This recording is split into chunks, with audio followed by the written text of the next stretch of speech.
Bienvenue sur Africa 24 dans cette nouvelle édition du Morning News. Voici les titres de l'actualité. L'armée burkinabé annonce une réorganisation de ses unités combattantes. Nouvelle stratégie décidée par la junte militaire au pouvoir alors que les attaques attribuées au groupe djihadiste visant civils et militaires se multiplient ces dernières semaines. Le Gabon s'est récemment doté d'une nouvelle stratégie pour redynamiser le secteur du tourisme. Objectif affiché, attirer 750 000 touristes supplémentaires et porter la contribution du secteur au PIB de l'ordre de 7 à 10% à l'horizon 2030. Et le géant américain Google participe à la préservation du patrimoine vivant du continent africain. 24 nouvelles langues viennent d'être ajoutées à son service de traduction en ligne, dont 10 principalement parlées en Afrique. Mais tout d'abord, au Kenya, alors que les électeurs sont toujours dans l'attente des résultats des élections générales du 9 août dernier, qui comprenaient la présidentielle et 5 autres scrutins, les télévisions du pays ont arrêté de diffuser leurs estimations de résultats sans donner de raison, ce qui soulève des interrogations sur l'issue du scrutin présidentiel qui semble se jouer entre deux principaux candidats, Raila Odinga et William Ruto. Le dépouillement se poursuit dans un climat de désinformation contre lequel les observateurs mettent en garde. La commission électorale indépendante doit annoncer les résultats définitifs d'ici le 16 août. Rappelons que depuis 2002, tous les scrutins ont été contestés et parfois émaillés de violences au Kenya. La commission électorale indépendante est particulièrement sous pression car lors de la dernière élection présidentielle de 2017, la Cour suprême avait invalidé les résultats en raison d'irrégularités. Également dans l'actualité au Sénégal, la coalition présidentielle Benno Bokk Yakaar conserve sa courte avance à l'issue des élections législatives du 31 juillet dernier et obtient même la majorité absolue à l'Assemblée nationale grâce à une nouvelle alliance. Le député de l'opposition indépendant Pape Diop a annoncé ce jeudi 11 août son ralliement au camp présidentiel, qui compte 82 députés selon les résultats provisoires. Ce dernier a dit avoir pris cette décision afin d'éviter un blocage dans le fonctionnement des institutions au Sénégal. Le camp présidentiel compte donc désormais 83 députés sur les 165 sièges de l'Assemblée nationale, contre 82 députés pour l'opposition. Nouvelle stratégie au Burkina Faso. L'armée a annoncé la réorganisation de ses unités combattantes. Objectif affiché, réorganiser les territoires tombés aux mains des groupes armés ces dernières années. Il faut rappeler que plus de 40% du territoire national est hors du contrôle de l'État selon les chiffres officiels. Cette annonce survient quelques jours après la double attaque terroriste à l'engin explosif le 9 août qui a tué 15 soldats dans le nord du pays. Écoutons à ce propos le porte-parole du gouvernement burkinabé, Lionel Bilgo. Toujours dans sa dynamique de porter en puissance, de monter en puissance et surtout de mettre en application sa stratégie de maillage territorial, met en place un plan qui va lui permettre donc de renforcer sa présence dans certaines localités et surtout d'être encore plus efficace et plus proche des populations. Donc il y aura dans les semaines, dans les jours ou dans les mois à venir la création donc de formations militaires dans certaines provinces, le repositionnement de bataillons suivant un meilleur plan de maillage territorial, la délocalisation ou la relocalisation de certaines unités. Tout ceci pour garantir une meilleure efficacité dans la lutte contre le terrorisme et surtout apporter la quiétude à nos populations dans les zones rurales et les zones périurbaines. Nouvelle secousse au sein de la MINUSMA. L'Allemagne a décidé de suspendre ce vendredi 12 août et ce jusqu'à nouvel ordre ses opérations de reconnaissance et de vol de transport dans le cadre de la mission de maintien de la paix de l'ONU au Mali. Cette décision fait suite à un nouveau refus de survol de la part des autorités maliennes. Notons par ailleurs que cette décision survient dans un contexte où les relations entre le Mali et l'ONU, dont les casques bleus sont présents dans le pays depuis 2013, se sont dégradées ces dernières semaines et que la force française Barkhane finalise son évacuation définitive du pays. Au Burundi, 40 magistrats ont été démis de leurs fonctions par le président Evariste Ndayishimiye pour corruption et mauvaise gestion. Outre ces révocations, les intéressés écopent également de peines d'emprisonnement allant d'1 année à 30 ans de prison. Il faut rappeler que dès son arrivée au pouvoir en juin 2020, le président Evariste Ndayishimiye avait promis de faire de la lutte contre la corruption son cheval de bataille. Plus de détails avec Joël Ballot. Avec pour cheval de bataille la lutte contre la corruption, le président burundais Evariste Ndayishimiye a révoqué le 10 août 2022 40 magistrats accusés de corruption et de mauvaise gestion. Outre la révocation, ils sont également passibles de peines d'emprisonnement allant de 1 à 30 ans ferme. Le fait de sévir, si effectivement les preuves sont établies, le fait de sévir contre la corruption est une bonne chose. Mais n'oublions pas que ces juges rétorquent que le gros des mots viennent du fait qu'ils sont toujours soumis aux pressions et que les généraux, la police, l'armée s'ingèrent dans leur jugement et qu'ils obligent ces juges à rendre un tel ou un tel autre jugement. Dans le décret présidentiel qui révoque les 15 magistrats des juridictions supérieures et les 25 magistrats des juridictions de base, le président burundais déclare considérer les dossiers personnels et administratifs des intéressés et prendre acte de la décision du Conseil supérieur de la magistrature portant avis favorable à la révocation de certains magistrats. Une fois la justice nettoyée, on aura, disons, toutes les autres institutions auront une espèce d'épée de Damoclès dans leur comportement de tous les jours, c'est-à-dire une justice efficace, à même de sanctionner tous les corrompus. Donc, c'est une promesse électorale faite par le président Ndayishimiye qu'il luttera contre la corruption, et il a commencé par la justice, ce qui l'amènera à être un peu plus efficace quand il va s'occuper des autres institutions de la République burundaise. Pour rappel, le 28 juillet 2022, le président Evariste Ndayishimiye avait ouvert une retraite de 2 jours du Conseil supérieur de la magistrature, une occasion pour lui d'examiner les problèmes qui gangrènent le secteur de la justice.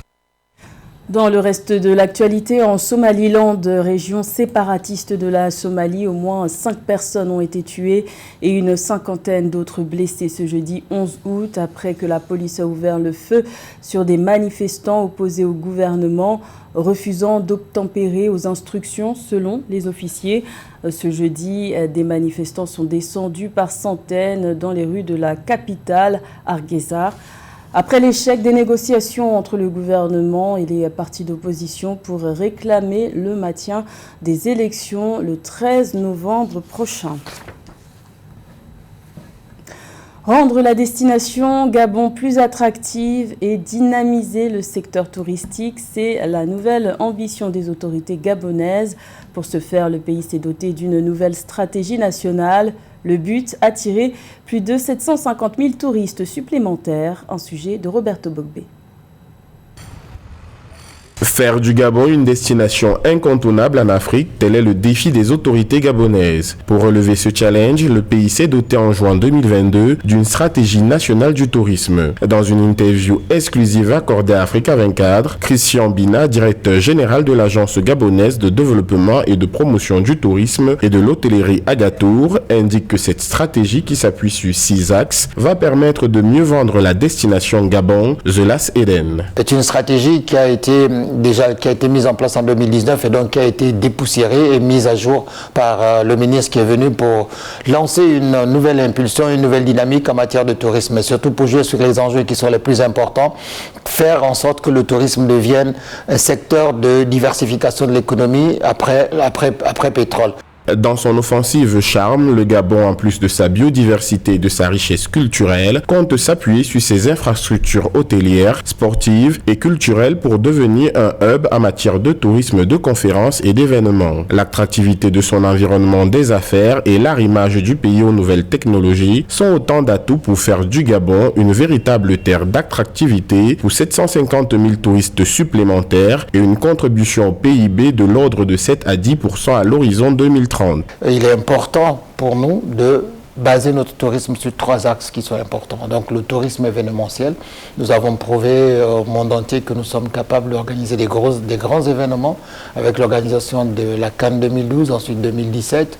Nous avons un événement de cyclisme qui est la Tropicale Anissa Bongo qui est déjà âgé de 17 ans, donc chaque année. On le refait, c'est une grosse expérience déjà. Il est important pour nous de miser sur l'écotourisme, un tourisme qui est propre, qui est responsable. Et donc ça, c'est le second axe. Et le troisième axe, évidemment, c'est le tourisme d'affaires. C'est une hôtellerie de luxe avec des sites qui ont été identifiés comme des zones d'intérêt touristique. Avec une contribution de 3% au PIB national et plus de 20 000 emplois créés en 2021, le tourisme est un véritable levier pour l'économie gabonaise selon l'Agatour. Un potentiel qui a favorisé l'entrée du pays dans la Gold List 2022 du site Condé Nast Traveler en décembre 2021 comme l'une des 22 meilleures destinations en 2022 dans le monde entier. Le Cameroun ambitionne d'être un pays émergent d'ici 2035, mais la lenteur dans l'exécution de ces projets pourrait perturber ses plans. Selon la Caisse autonome d'amortissement, les quelques 3 700 milliards de francs CFA destinés au financement de plusieurs projets devraient être intégralement consommés d'ici 2025. Les explications de Joël Ballot. D'ici à 2025, le Cameroun devrait avoir totalement utilisé le fonds de 3 746,9 milliards de francs CFA destinés au financement de plusieurs projets structurants. Selon la Caisse autonome d'amortissement, organe régulateur de la gestion de la dette au Cameroun, il faudrait décaisser en moyenne plus de 900 milliards de francs CFA par an, en 4 ans. Or, sur les 2 années précédentes, les décaissements annuels sur prêt projet n'ont pas excédé 450 milliards de francs CFA. Tout projet, avant qu'on ne le passe à la grille de vérification du processus de maturation, doit d'abord être inscrit à ce qu'on appelle la BPG, c'est-à-dire la Banque des projets du gouvernement. Votre projet, est-ce qu'il a atteint le stade de maturation? On va donc passer en revue. Est-ce qu'il y a la déclaration d'utilité publique, attestation de disponibilité du site, le décret d'expropriation ou tout autre acte d'acquisition du terrain? À 57,7%, ces soldes engagés non décaissés SENS sont liés aux conventions de financement signées avec les bailleurs de fonds multilatéraux. Le Cameroun devrait entre autres décaisser 1064,9 milliards de francs CFA auprès de la Banque mondiale, 18,6% de prêts signés avec les partenaires commerciaux, dont 189,4 milliards de francs CFA auprès de la Banque industrielle et commerciale de Chine. Si on passe donc ces 12 grilles de lecture par rapport à votre projet pour savoir s'il a atteint la phase de maturation et que ça n'est pas le cas, on va malheureusement se retrouver dans une situation telle que le montant des soldes engagés non décaissés va augmenter, tel que nous sommes en train d'observer et de le déplorer en même temps. Pour enchérir à la note de la CAA, les médias locaux estiment qu'il faudra tout au plus 9 années au gouvernement du Cameroun pour pouvoir absorber totalement le SENS de plus de 3 700 milliards de francs CFA issus des projets en cours de négociation. Des lenteurs administratives dans le processus d'exécution des projets de l'État qui portent un coup à l'émergence du Cameroun à l'horizon 2035. 24, c'est le nombre de nouvelles langues que le géant américain Google a ajouté mi-mai 2022 à son service de traduction. Parmi elles, 10 sont principalement utilisées sur le continent africain, une manière de préserver le patrimoine vivant du continent, car selon le projet collaboratif linguistique Glottologue, près de 3 langues africaines sur 5 seraient menacées ou auraient disparu à ce jour. Un sujet de la rédaction. Plus de raison de donner sa langue au chat face à un dialecte comme le Lingala parlé en Afrique centrale ou le Luganda parlé en Ouganda. Le géant américain Google a mis à jour son service de traduction.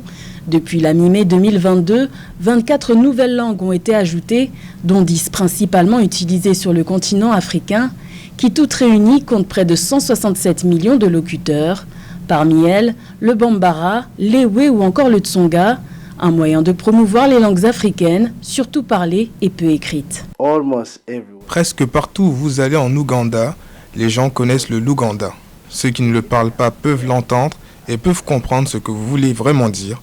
Je pense donc que c'est une excellente opportunité pour nous et pour les étudiants comme moi, c'est vraiment bien. Parce que pour que quelqu'un comprenne mieux quelque chose, vous devez d'abord le comprendre dans votre langue maternelle et ensuite vous pourrez l'améliorer.